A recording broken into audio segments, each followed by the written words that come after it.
everybody, it's Olive. I'm here to do the second part of my birthday book haul. Just like in the last part of the haul, there are a ton of books that I would like to show you, so let's just get started.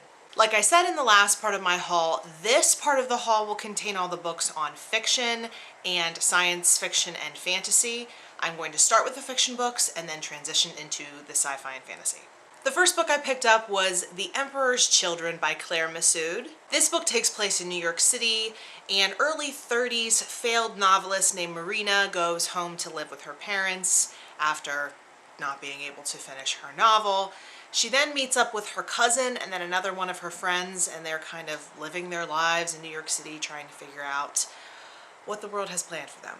I've heard this is a character study, also true to New York City form. I've heard it's a little bit pretentious, but I'm interested in trying it. I like pretentious if it's done well. The next book I picked up is The Angel's Game by Carlos Ruiz Zafón. I have not yet read The Shadow of the Wind. It is one I definitely want to get to soon. However, based on what everybody says about it and based on its subject matter, I am pretty confident that I'm going to love it. So when I saw this, I kind of had to pick it up as well.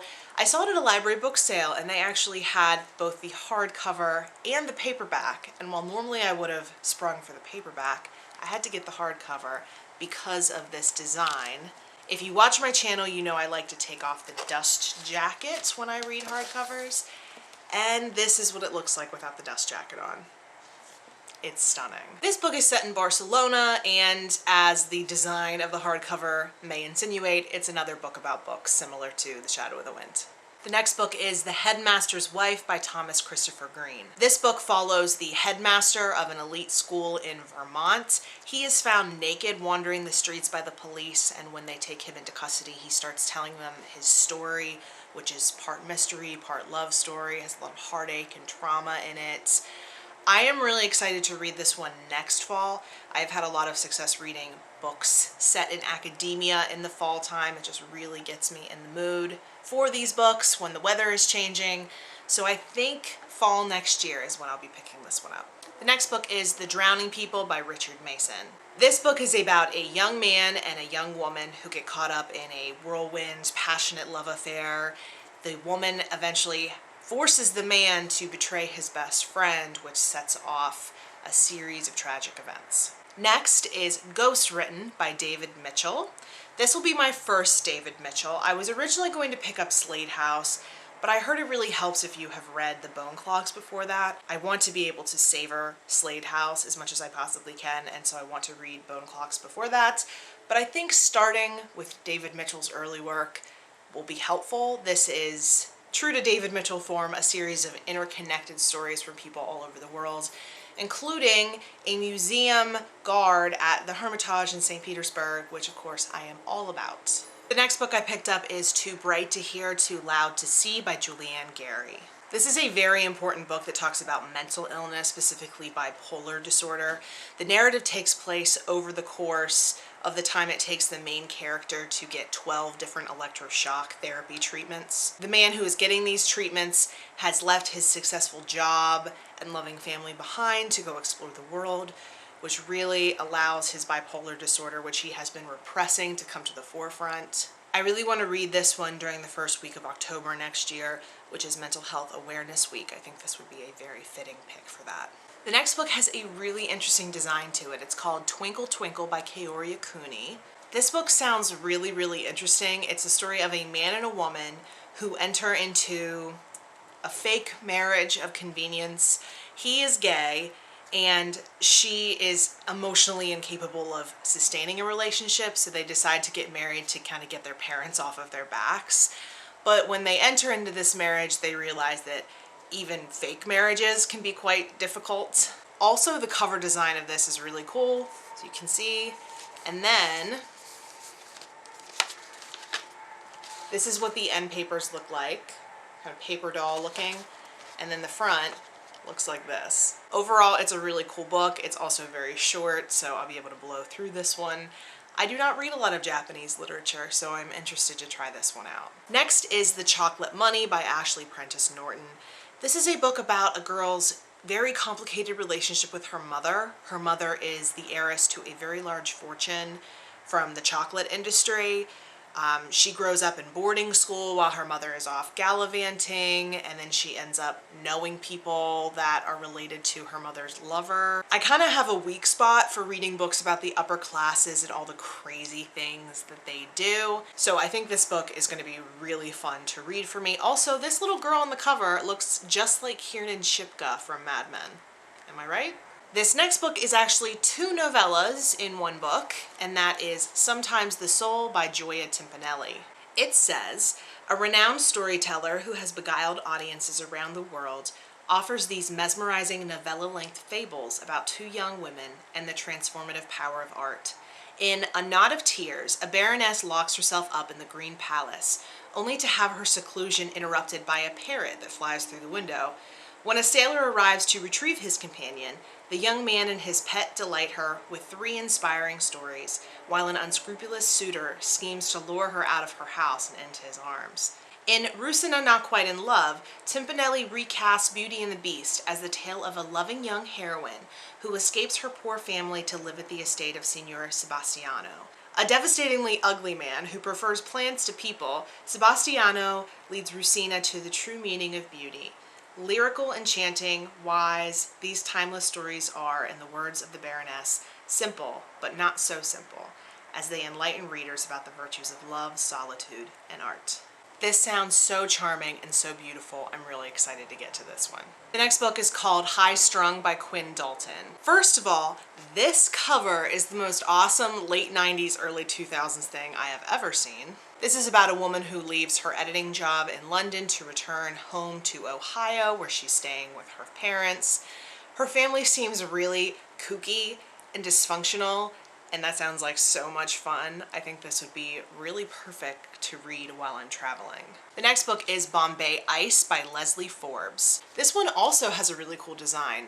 It's shiny silver at the top and on the bottom, and the actual hardcover itself also is decorated with the same silver. I think it's pretty cool. This is about a woman named Rosalind, or Roz, who is living in London. She grew up in India, and she receives a letter from her sister insinuating that her new husband may have killed his first wife. Thus, Roz decides to return to India and try to discover the truth. The next book is called The Lake of Dead Languages by Carol Goodman. This one sounds pretty gothic. 20 years ago, Jane Hudson fled the Heart Lake School for Girls in the Adirondacks after a terrible tragedy. The week before her graduation, in that sheltered wonderland, 3 lives were taken, all victims of suicide.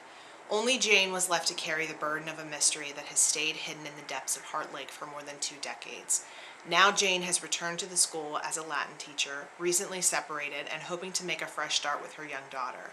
But ominous messages from the past dredge up forgotten memories, and young troubled girls are beginning to die again, as piece by piece the shattering truth slowly floats to the surface. Sounds very gothic, very mysterious, definitely up my alley. Once again, sorry about the lighting. This is what I get for living in a city that gets a lot of cloudy days. So unintentionally, over the past couple of months, I've been picking up books that are very spooky. I didn't even try to. I guess I was just drawn to them because of the season. The first book I picked up was Midnight in the Garden of Good and Evil by John Berendt. This book takes place in Savannah, Georgia in 1981, where a killing has taken place and no one really knows what happened. Seems like everybody I'm friends with on Goodreads has read this, so I am definitely intrigued. This next one is very popular, and I've been wanting to get to it for a long time. It's called Night Film by Marisha Pessl. If you have not heard about this one talks about the death of the daughter of a very famous but also very reclusive filmmaker. Her death is ruled a suicide, but a young journalist decides that it looks a little bit suspicious, so he decides to investigate. The next spooky book is Her Fearful Symmetry by Audrey Niffenegger. This is obviously the same author who wrote The Time Traveler's Wife, which I also have not read yet. This is about a woman named Elspeth who, after she dies from cancer, leaves her London flat to her twin sister's twin daughters, who are American. They decide to move into this flat, and as they do, they start getting caught up in the worlds of the building, which includes the lives of the neighbors as well as the supernatural things happening. Very spooky. The next book is called Embers by Sandor Marai. In this book, 2 men are sitting down to dinner together in a big castle.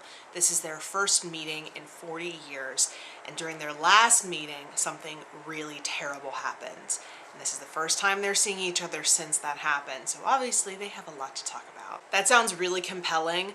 The text in this book is huge, and it's also very short, so I think this one would be perfect for a readathon.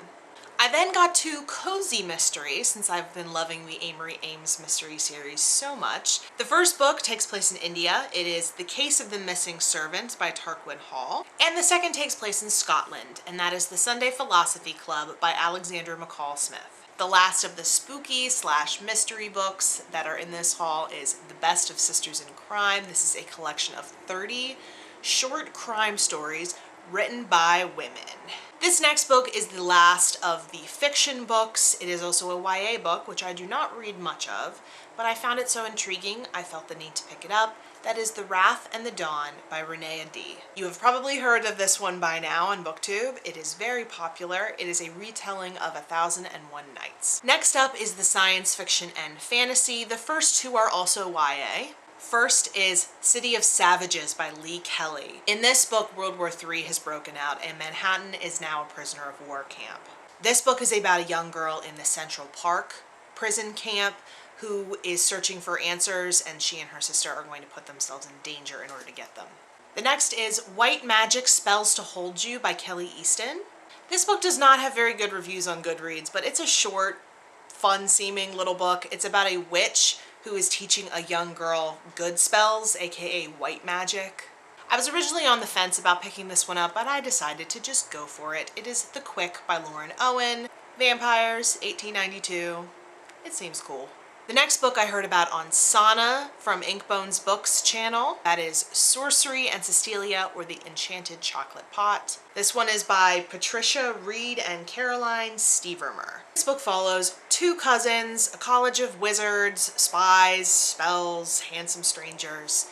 It sounds so fun. This next book is a collection of stories called Witches and Warlocks. It says Tales of Black Magic, Old and New.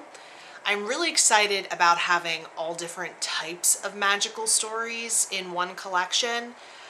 So many different authors are represented in this. I really need to get into short stories. I have yet to be pulled into a collection of short stories, and I think one consisting of all magical tales would be perfect for me. Next book is called Petty Magic by Camille DeAngelis. This is about a witch who is 149 years young. She has a one-night stand with a man who looks like her former lover who has died. But one night is not enough for her. She keeps wanting more from him. She really gets caught up in trying to recreate her former life, as well as trying to protect her sister at the same time. This next book was recommended by Amanda Nelson. It looks really cool and sounds really cool. It's called The Last Werewolf by Glenn Duncan. Amanda Nelson describes this as being about an angsty werewolf. He has some reasons to be angsty. There's an organization killing off werewolves, and they just killed off the second to last one, and he's the last one, so now he's next. It sounded so cool that I picked up the sequel to Lulu Rising as well, in anticipation of liking the first one. The next is called The Kingdom Beyond the Waves by Stephen Hunt. This book follows Professor Amelia Harsh. She is on a quest to find a forgotten city. She is a woman obsessed. She is determined to get financing and undertake her quest. And the final book is called City of Dark Magic by Magnus Flight. This is about a music student in Prague who is cataloging Beethoven's manuscripts. It has secrets and magic and suspense. What more can you want? And it's set in Prague as well, so I'm really looking forward to this. So that is officially the end of my birthday book haul. I can now say with confidence that I am going to be pulling back on the book acquisitions, and I'm going to be focusing on reading all of these wonderful books. Although I may receive some books for Christmas, because everyone knows that's what I like, there are no more library book sales in my area until February, so that temptation, at the very least, is gone. I hope very much that you enjoyed this haul. I hope you were able to discover some new books. If you've read any of these or have opinions on any of these, please put it down in the comments below. I'm on Twitter and Instagram at @bookolive if you want to find me on social media, and my Goodreads page is also down below if you would like to be friends. I hope you have a wonderful day. I will see you in the next video.